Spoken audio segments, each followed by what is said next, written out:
नमस्कार दोस्तों, कैसे हो आप सब। दोस्तों, उत्तर प्रदेश लोक सेवा आयोग, जिसे हम सभी यूपीपीएससी या यूपीपीसीएस के नाम से जानते हैं, उन्होंने एक नोटिफिकेशन जारी किया था अपर निजी सचिव भर्ती परीक्षा के लिए 2023 का।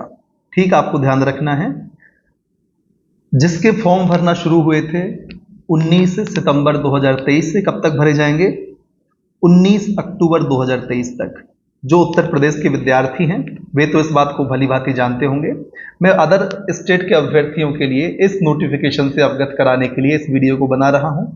तो 19 अगस्त तक इस परीक्षा के लिए आप आवेदन कर सकते हैं।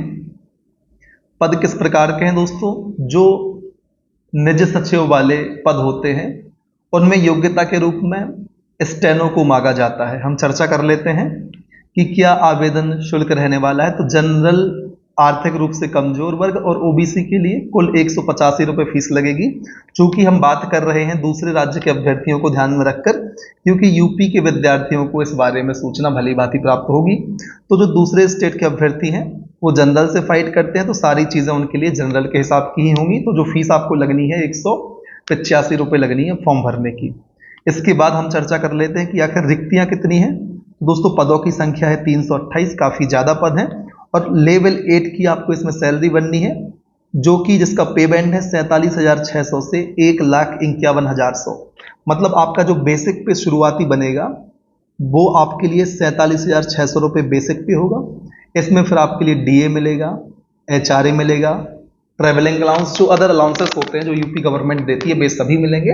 इन सबको जोड़ के आपकी सैलरी 75,000 प्लस हो जानी है। इस बात को आपको ध्यान रखना है इस पद के बारे में जो मैंने आपको बात करी। अब बात करते हैं शैक्षणिक अर्हता की। कब से आपकी शैक्षणिक अर्हता होगी? अंतिम तिथि तक फॉर्म भरने की आपके पास ये योग्यताएं होनी चाहिए।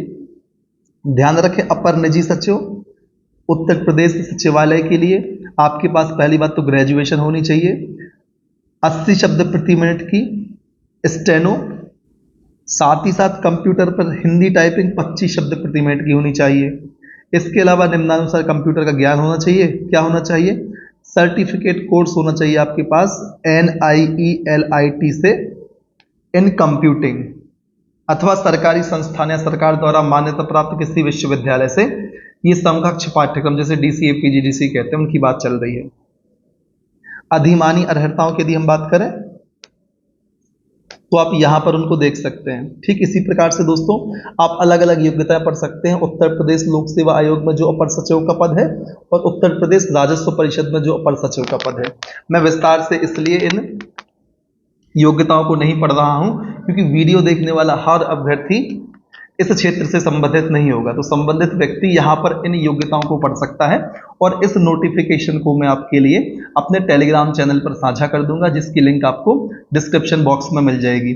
बात करते हैं आयु सीमा की। तो दोस्तों, आयु आपकी 1 जुलाई 2023 को कम से कम 21 वर्ष होनी चाहिए और आपकी अधिकतम आयु 40 वर्ष, इससे ज़्यादा नहीं होनी चाहिए। 21 वर्ष से कम नहीं होनी चाहिए और 40 वर्ष से ज़्यादा नहीं होनी चाहिए। अर्थात 21 वर्ष से 40 वर्ष की आयु के बीच का कोई भी व्यक्ति इस फॉर्म को फिल कर सकता है। बस इसी जानकारी को लेकर मैं आपके समक्ष उपस्थित हुआ था। जानकारी अच्छी लगी हो, काम की लगी हो तो वीडियो को लाइक करें, अधिक से अधिक ऐसे विद्यार्थियों तक शेयर जरूर करें जिन्होंने स्टेनो किया हुआ है और जो इस फॉर्म को फिल करने की योग्यता रखते हैं। बहुत ही बढ़िया पद है, आपको जरूर इस फॉर्म को फिल करना चाहिए। जो भी विद्यार्थी इस पद की योग्यता रखते हैं वे ध्यान रखें, नोटिफिकेशन आपको टेलीग्राम चैनल पर मिलेगा।